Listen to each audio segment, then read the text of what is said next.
Olá, começa agora mais um Saber Direito Profissão. O curso desta semana foi sobre a reforma processual trabalhista. O professor Leonardo Borges atualizou a gente sobre essas mudanças e hoje está aqui no programa para a gente conversar sobre carreira, mercado de trabalho. Professor, seja muito bem-vindo aqui ao Saber Direito Profissão. Olha, eu agradeço a oportunidade, é sempre uma alegria estar com vocês. Já não é a primeira vez que eu venho aqui. Eu vim aqui em março de 2012, portanto já faz algum tempo. Eu não tinha um fio de cabelo branco. Tá aí o YouTube que não me deixa mentir, mas a profissão, infelizmente, faz com que a gente fique parecido com o Papai Noel. Eu que agradeço o carinho de vocês e a oportunidade de estar aqui mais uma vez para nós conversarmos. Que bom que você está de volta, professor.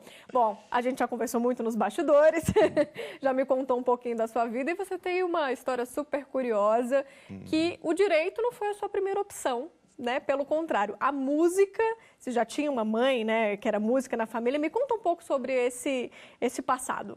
Na realidade, eu pensava que eu era talhado para a música. Como eu disse para você e dizia para as pessoas que me conheciam e aquelas que ainda me conhecem, um dia acreditei que podia modificar o mundo. Eu não sei se isso já aconteceu com você, com o jornalismo, com o poder. Mas eu fui vendo na linha do tempo que o mundo é que acabou me modificando.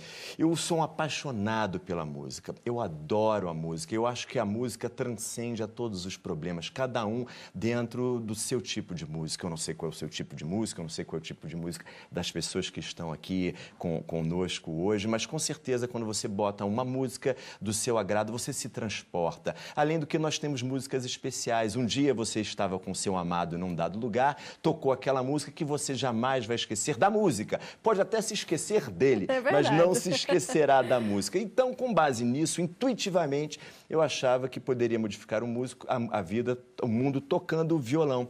Mas minha mãe, uma grande musicista, pianista de mão cheia do Conservatório Brasileiro de Música, tinha medo que eu tocasse violão, pela facilidade de transportar um instrumento pelas ruas e perder-me por conta disso. Filho único? Filho único, por conta disso. Mal sabia ela naquela ocasião que os filhos são feitos para a vida e não para os pais. Mas, enfim, às vezes a vida precisa nos ensinar certas coisas.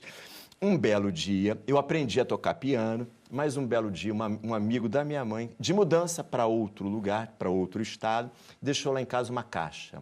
Era uma caixa que parecia um pequeno caixão. Eu tinha medo no início de olhar aquilo, porque eu não sabia o que ia encontrar dentro daquela caixa. Mas era curioso. Muito curioso. Quando eu abri, era um violão, e eu disse, puxa, o violão veio até a mim, e não eu fui até o violão. O piano veio até a mim por força da minha mãe, da vontade dela. Mas o violão veio, sei lá por quê. Talvez o dedo divino. E eu aprendi a tocar violão, comecei a aprender a tocar violão escondido da minha mãe. Um dia ela chega em casa e eu estava tocando violão, para a idade, maravilhosamente bem. Ela então percebeu, não tem jeito, esse menino vai ter que aprender a tocar violão. Nasceu para música. Acreditava que sim. Aí minha mãe então me coloca que aprenda violão com alguém que sabe muito. E me colocou no Conservatório Brasileiro de Música, onde eu aprendi a tocar violão clássico, a ler partitura, a solfejar. Me transformei num músico bastante razoável. Fiz economia, fui para o Banco do Brasil, então eu estudava economia de manhã, era bancário à tarde e músico de estúdio à noite. E tinha uma banda que se chamava Edifício Garagem. Dentre algumas proezas que naquela época eu obtive, eu cheguei a abrir shows dos Titãs nos Noites Cariocas. É um lugar que tem no Rio de Janeiro muito bonito, muito lindo. E eu acreditava, isso era para mim uma gasolina. Eu acreditava que realmente podia seguir a carreira tocando música. Mas eu vi que esse era muito mais um sonho do que propriamente uma realidade. Pois quando no Banco do Brasil eu tive contato com um advogado, naquela época o promotor poderia advogar, ele era promotor e prestava serviços para o Banco do Brasil naquela ocasião. E foi seu primeiro contato com o direito? Com uma pessoa assim foi, eu fiquei encantado com a postura daquela pessoa, com a fala mansa, com o português escorreito. Ele falava com simplicidade e eu conseguia entender. O que ele falava tinha começo, meio e fim. Eu achei aquilo magnânime. Resolvi, então, fazer direito. Isso com quantos anos, professor?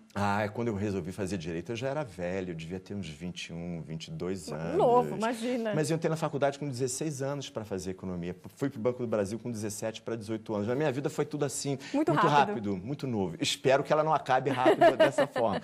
Mas eu fui para a faculdade, comecei a fazer direito e me encantei com o direito do trabalho. Eu digo para todo mundo até hoje, olha, você pode se apaixonar pelo direito penal. Você tem todo o direito do mundo, mas case-se com o direito do trabalho. Por quê? Você não vai se decepcionar. Porque não há nada melhor no mundo do que o direito do trabalho. Aliás, não há nada melhor no mundo do que o amor.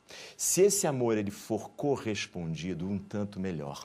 É o que eu sinto com o direito do trabalho. O direito do trabalho é um amor que eu tenho. O processo do trabalho é um amor. Se não fosse correspondido, para mim já seria suficiente. Mas esse amor ele é correspondido. Eu fiz a minha vida com base no direito do trabalho, com base no processo do trabalho. Então, há coisas que eu poderia ficar aqui teorizando o dia, amanhã, a noite inteira, mas simplesmente, às vezes, um sentimento é melhor do que 1000 palavras. Então, eu digo ao aluno, o aluno percebe minha paixão, o amor que eu tenho pelo direito, e eu espero que isso, de alguma forma, passe para o aluno. Então, dizia eu que eu me apaixonei pelo direito do trabalho, perguntei ao professor que lecionava direito do trabalho, professor, eu quero fazer concurso para juiz do trabalho, eu quero ser igual ao senhor. Ele até me respondeu, não, eu sou muito feio, você não pode querer ser igual a mim. Eu falei, não, professor, eu quero ser juiz do trabalho. Então, eu entrei na faculdade, este professor que já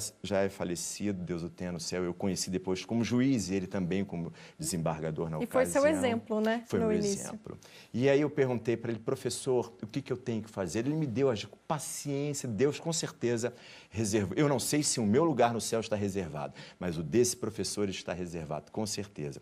E ele me deu os caminhos, foi me dizendo... Então, eu passei a faculdade praticamente inteira me preparando para o concurso da magistratura. Resultado, primeiro concurso, resultado, segundo colocado. Então, não sou gênio, não, eu sou esforçado. E eu digo para os meus alunos, se eu pude, qualquer um pode. Aliás, o ser humano pode tudo. E eu, em certa medida, sou a prova disso. Vim de uma família humilde, estudei, e se não é o concurso público, se não é o estudo, eu não seria absolutamente nada nessa vida. Então, eu gostaria de ressaltar isso para quem está nos assistindo. Uma ótima dica, né, para todos os alunos. Não tem milagre, né? Não tem milagre, não tem. Acredite em você. Você está aqui porque você estudou. Eu não quero saber, nem interessa a sua origem, mas se você não tivesse estudado, você não estaria aqui. A mesma coisa para todos os que estão nesse ambiente, cada um dentro do seu quadrado, como diz a música. Com certeza. Mas sempre digo isso para o aluno. Eu tenho muitos alunos, aproximadamente uns 500 alunos de graduação por semestre. Eu digo a todo aluno, olha, depende de você. Você também sente essa responsabilidade em sala de aula, de ser também um exemplo para os alunos? Extraordinária pergunta, você é muito inteligente. Extraordinária a sua pergunta. Eu sou professor de processo. Na verdade, eu sou professor de processo civil. Eventualmente, eu leciono o processo do trabalho. É mesmo? Sabe por quê? Porque eu fiquei tão apaixonado pelo processo civil, tão apaixonado, que eu leciono o processo do trabalho em conjugação com o processo civil. E na faculdade eu sou professor mais de processo civil do que de processo do trabalho. Mas isso tem uma razão de ser e respondendo a sua pergunta. Eu tinha um professor de processo civil que ele era muito ruim, eu não vou dizer o nome dele, ele era muito ruim. Ele era desembargador, ele era desembargador e se sentava na mesa, e não à mesa, mas na mesa. Ele cruzava as pernas e aqui ele portava um 38 cano curto e ficava a aula inteira balançando a perna. Isso já nos intimidava. O homem era o desembargador, sentando na mesa com 38, não satisfeito, ele botava um segurança na entrada da sala de aula. Todo mundo tinha medo da aula, né? Mais do que medo. Acho que não inventaram ainda uma expressão sinônima para isso. Mas isso não é o pior. O pior era que ele dava aula usando da seguinte metodologia. Professor Leonardo, aluno, Leonardo, leia o artigo 1º do Código de Processo Civil. Eu lia. Agora, leia o 2º. Eu lia. Fulano de tal, leia o artigo 3º. Ele passava a aula inteira, cada um lendo um pouquinho do código. Ele não dava aula. Não dava aula. E aquilo me incomodou profundamente. Eu disse, eu vou ser professor de processo civil. Eu não vou ser um professor bom. Eu vou ser um professor como eu gostaria que alguém tivesse dando aula para mim. Aí o que foi que aconteceu? Como esse professor era muito ruim, tinha um ministro do Supremo Tribunal Federal que eu não conhecia, mas ele era eminentemente processualista. Ele se chamava Moacir Amaral Santos. E ele tinha uma coleção de livros que chamava Primeiras Linhas de Processo Civil. E ele tinha a capacidade de ser um sábio que falava de forma simples. Lembra que há pouco eu falei da pessoa que fala de forma simples? E eu aprendi processo civil lendo os livros dele. Só esses livros, porque eu não tinha recursos, eu tinha que me satisfazer com os livros que a biblioteca me emprestava. E eu conseguia, com a biblioteca, quase que de forma contínua, esses livros do Moacir Amaral Santos. Confesso que no início foi muito difícil, mas a gente vai se familiarizando com a linguagem, familiarizando com o direito e vai entendendo. Tanto que um dos meus primeiros livros, eu tenho 15 livros publicados, mais de 50 artigos escritos, um dos meus livros eu fiz em homenagem a este homem que eu não conhecia, mas graças a ele eu me interessei tanto pelo processo, que se chama Primeiras Linhas de Processo do Trabalho, em homenagem às primeiras linhas de processo civil. É claro que o meu livro é uma porcaria perto do livro do Moacir Amaral Santos. A minha linguagem é péssima perto da dele, mas foi uma singela homenagem que eu tinha para fazer, mostrando para as pessoas que, além de nós termos que estudar, a vida é feita de reconhecimento, de humildade. Então, nós precisamos reconhecer na vida aqueles que nos ajudaram. E é bom você ter tocado nesse assunto, professor, porque no próximo bloco a gente fala de mercado de trabalho e a gente vai falar também sobre o seu dia a dia como desembargador. Tá ótimo. Vamos esperar então um minutinho, então, só um intervalo rapidinho? Claro. A gente volta daqui a pouco, não saia daí.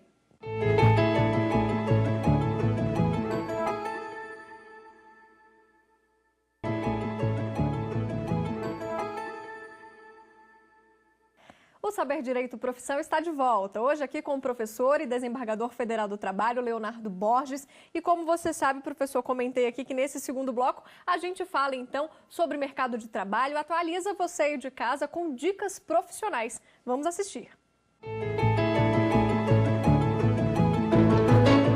O direito do trabalho existe para promover um equilíbrio, regular a relação entre empregados e empregadores nos setores produtivos de uma sociedade.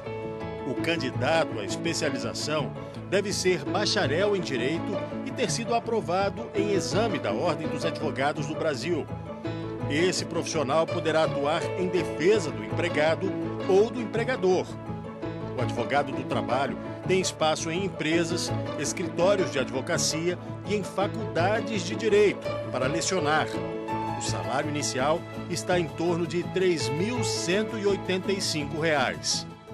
Professor, então, como a gente viu, são várias possibilidades, mas eu queria falar um pouco sobre essa profissão de desembargador federal. O que é que acontece? Quando alguém recorre ou porque se encontra insatisfeito com aquela sentença, ou porque se encontra parcialmente insatisfeito, esse seu recurso vai para um desembargador. Este desembargador, portanto, vai primeiro analisar as razões do inconformismo daquele sujeito, vai estudar aquele caso com profundidade que o caso exigir.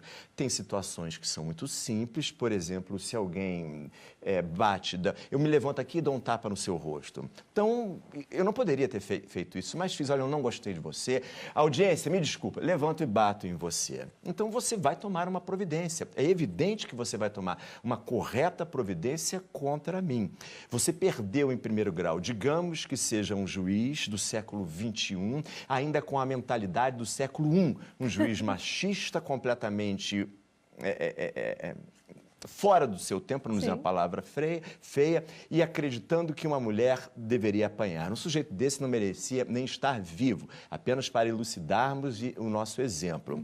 E aí não lhe dá ganho de causa. Diz que eu fiz muito bem em ter batido em você. Aí eu recorro. Claro, e com razão. Até eu mesmo daria ganho de causa em você, para você. Vai cair para um desembargador. E o desembargador vai estudar aquele caso com a profundidade que ele merece.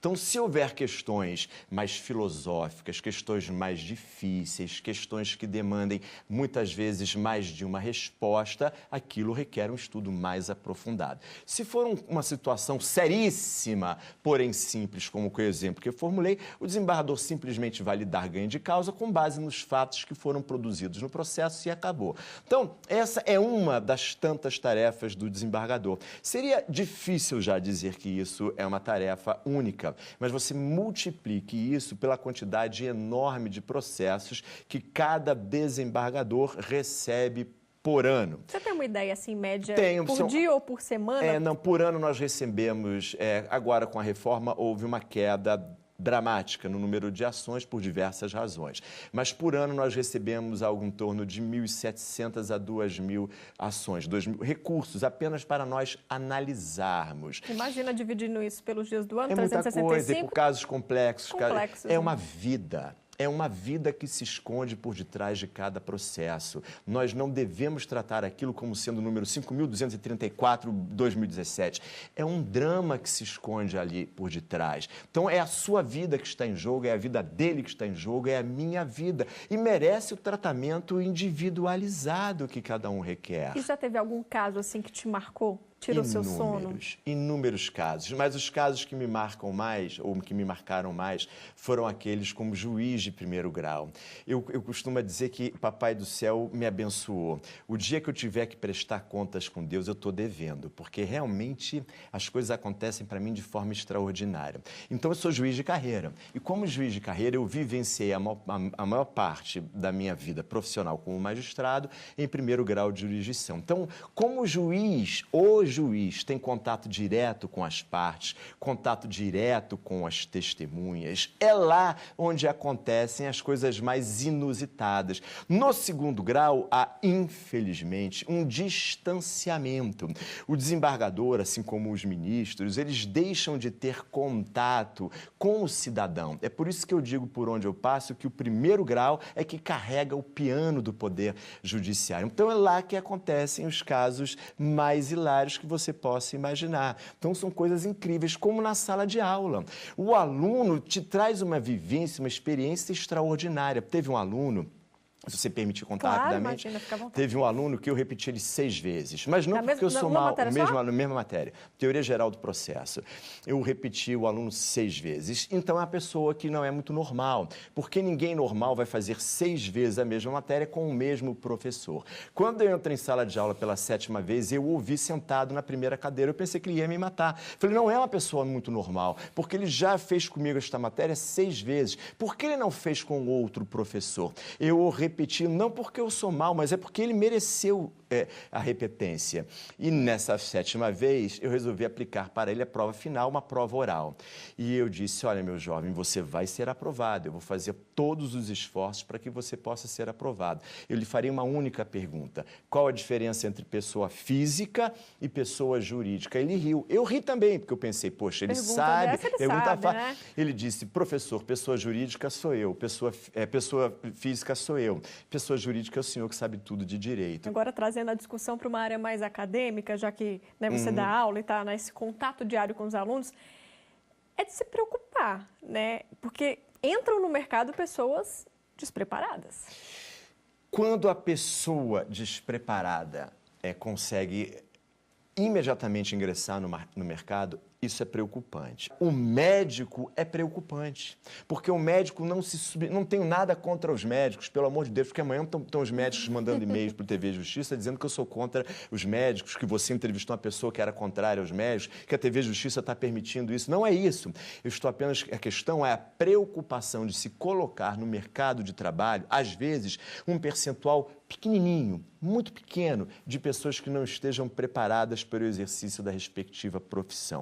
Então, eu não fico preocupado com o advogado. Você pode dizer, existem advogados ruins? Existem juízes ruins, existem promotores ruins, jornalistas ruins, professores ruins. Em todas as profissões tem professores pessoas boas e pessoas ruins. Mas quando essas pessoas são preparadas, se submetem a um concurso público para erigirem uma determinada posição, menos mal. O que me preocupa é uma pessoa que vai construir um prédio sem preparo necessário e aquele prédio cai, matando centenas de pessoas que estavam ali residindo. Um médico, como eu acabei de dizer, um advogado, ainda que não fizesse exame da OAB, daria.